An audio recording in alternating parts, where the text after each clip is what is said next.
Today's talk, I'll be speaking in English while the slides are in Arabic. Okay, so it helps you to understand better for those who find difficulty in English, all right? It gives me pleasure to talk to a different type of audience. Some of your faces are familiar, which is great. I'm an educator at Kuwait University. I teach interior architecture. My background is multi-dimensional. I have experiences in different fields that relate to design. However, my focus is on environmental conservation, design, and behaviors. Is okay? Okay.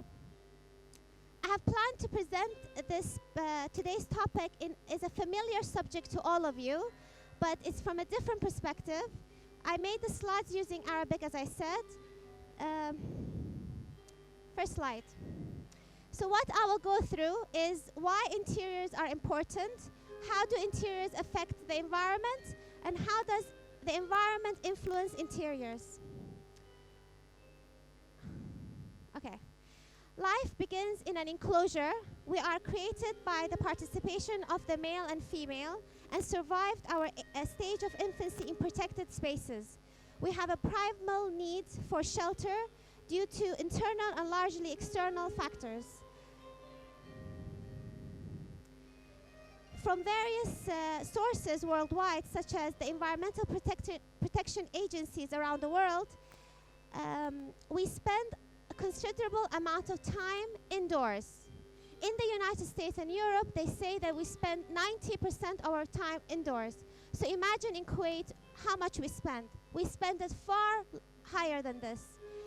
For example, I am today presenting in an indoor space, and you most likely have arrived from an indoor space to this indoor space. Your chances that you have been outdoors is highly limited, okay? Despite of the weather being great outside today, yeah? Interiors play an essential role in our survival from the start in that first space called the labor room. Everything in that room should be equipped for our comfort and well-being. For example, comfort tied to HVAC system and ventilation systems, and well-being in the natural and artificial lighting, to simply the views that you can see in the window in this picture, all of which requires proper design and execution as it affects our usage of Earth's natural resources. We do not own what we use. I repeat, we do not own what we use. In fact, we are borrowing from our planet, and it is something we miss to understand in Kuwait due to the way we live and the way we pay our bills, for example. This aerial night view of Kuwait you're mostly familiar with, yeah? It shows the heavily usage of electricity in Kuwait. This image also shows you that we are highly interior people and society, because we know that the outdoor spaces don't need much lighting, humans nor other in the natural ecosystem.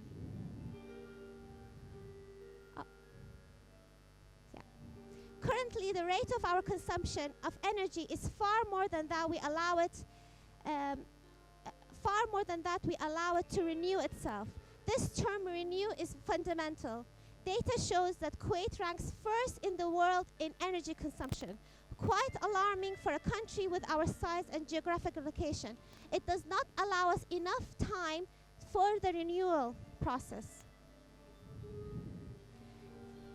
This will only exaggerate through our current rate of urbanization. What does urbanization mean? It means that we keep preferring to move into cities and keep preferring to recreate buildings that are denser and heavier and larger and bigger and more of them as well. And this is evident in our elimination of outdoor spaces such as parks and gardens, yeah? And the increase of malls. In 2016, 98.36% of Kuwait's total population lived in urban areas and cities.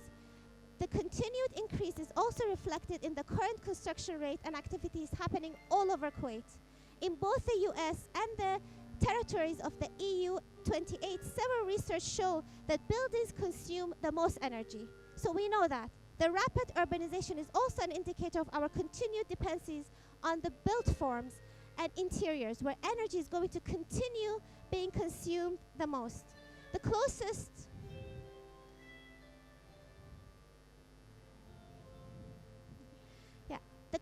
equivalent chart is where it displays that 68% of our energy consumption in Kuwait is in buildings, with residential dominating at a staggering 49%. Yet we continue for the new construction, not for the existing. Conservation is the process of reducing demand on a limited supply and enabling that supply to rebuild itself. Again, it relates rebuilding to the renewal, right? But rebuilding in a different form. This is where the micro scale is of importance and where the behavioral aspect play a significant role. The interiors being part of this micro scale. This was part of my doctoral work in understanding the ways in how we can move away from the cradle to grave to approaches that will bring renewable and adaptive strategies. Professions in the interior field have great responsibility and potential. Do you believe in that? I mean, you're all here. Do you believe in interiors? Yes? Yes. Okay. This is also due to our restrictions of working with buildings that are also built. So interior architects work with buildings that are already built, that is existing. Whether it is a new build that was abandoned due to it not working properly, or existing building that is older and have been sitting there for ages, yeah? So however, this region is still behind in realizing the effect of the micro scale on the macro scale. This is apparent in the ways we prioritize certain professions. We keep saying civil engineering is far more important, for example, than interior, or doctors are far more important than artists, even though we know that artists can heal, right? As I have shown you earlier, the residential sector spends the most energy. We know that, yeah?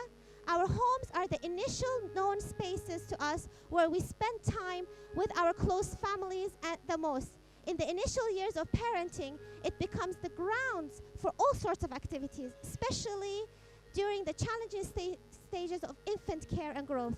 This plan is a typical floor plan. It doesn't matter the size, yeah? Because its composition is typical. It includes the living room, the kitchen, the bedroom, the toilet, which is essential. Whatever the large size it is, these rooms are the essential rooms, right? You agree? And yet we keep asking for more of them without realizing why. Are we using potentially all of them? And if we're not using them, if we're not inside them, we're at the malls, who is using these spaces? You need to keep thinking your relationship with size, yeah? As you know all, our home consists of a living room, etc. These essential basic spaces, I call them, they're also that waste the most energy, all right? That you take it for granted. So what is the role of the interior if you keep using electronics that doesn't engage you with your interior? Then what is the role of the interior? Why do you need design? You can live in a courtyard, basically, right? Yeah? Most of the time I notice people are on their phones. So why do you need any space? Essentially, our understanding of space is changing, right? Because we don't use it in the same way. And yet we are stuck in a traditional way of asking the designers to provide for us, not realizing that our usage is in a different manner than it was 10 years ago or even 20 years ago, right? So this is tied to your behavioral activities within the design space, okay? For example, in these, children in 10 years ago were never on their iPads like this. In the dining room was for eating, right? But today, the dining room is not just for eating. So what does the living space mean? The living room is the essential space in the house. The essential space. I want you to think about how much time you spend in your living room. Do you spend enough time in your living room? Who spends time in your living room? Your children should be spending time in your living room. And then, where do they spend it? Do you ever think about the ways it could conserve you energy, or the ways that your living room could give you a relationship with the outdoors? For example, views and what have you. This is another image of a living room, a typical living room. You can see that electronics has a high association in this, in this image. Even the view of the outdoor, which is the greenery, is a screen, is not a reality, right? And yet we are promoted by the electronics. We keep being promoted that you put a fireplace on a screen, an image of a greenery on a screen, which actually removes you from reality, right? Another example of a living room. What does this show? This is showing you a traditional European or Western idea, yeah, where there is a fireplace. Immediately you understand that the focal piece here is the fireplace and not an electronic. Because in our culture now, we have replaced this, any tradition, with something of electronic, where this keeps intact, okay? Another example is this. This used to be a living space where people used to spend most of their time, right? Where guests used to come in. But today we have eliminated the courtyard. Why have we eliminated courtyard? Because we are disillusioned or illusioned by the idea that the courtyard doesn't provide enough privacy, right? But think about it clearly. If you're afraid of exposure, how much exposure are you providing to the others when you use your social media? You are doing far more harm posting on your social media than spending time in a courtyard, okay? So understand this relationship, yeah, between you and the electronic. The other is this space. This is an interesting space because it's called an intersecting space. It intersects and penetrates different elements into each other. And yet you can see that the territories are completely defined, right?